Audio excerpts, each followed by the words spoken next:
हमारा मानना है कि सबसे बड़ा लोकतंत्र होने से ज़्यादा जरूरी है सबसे ईमानदार लोकतंत्र होना।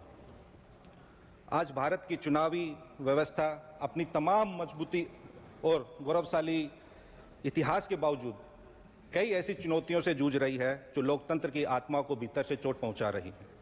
इसलिए यह समय है कि हम सब इन चुनौतियों का ईमानदारी से सामना करें और उन सुधारों पर गंभीरता से चर्चा करें जिनकी आज देश को सख्त जरूरत है। महोदय, 1952 से लेकर अब तक कुल 13 बार एसआईआर हुआ है, लेकिन ऐसा अविश्वास, विवाद, अशांति, अस्पष्टता और अपारदर्शिता कभी नहीं देखी गई।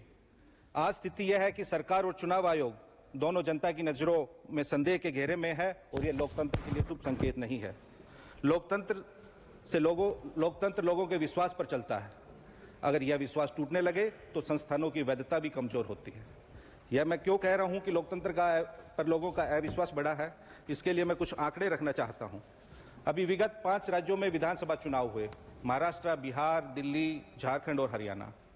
महोदय, एक अप्रत्याशित हमें वोट इंक्रीमेंट देखने को मिला है। महाराष्ट्र में लोकसभा चुनाव के 5-6 महीने बाद ही विधानसभा चुनाव हुए। वहां बिना एसआईआर के 48 लाख वोट जोड़े गए और एब्सोल्यूट वोटिंग में 12.2% का इंक्रीमेंट हुआ।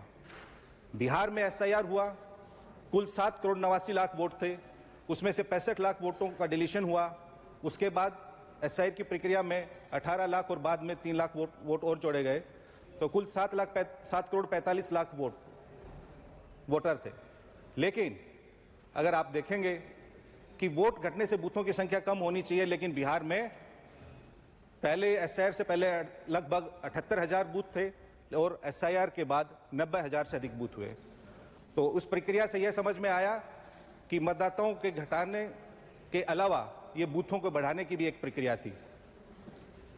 अब बिहार में वो चुनाव हुए, 65 लाख वोट कटने के बावजूद बिहार में 15.6% का एक एब्सोल्यूट वोटिंग में एक अब नॉर्मल इंक्रीमेंट देखा गया।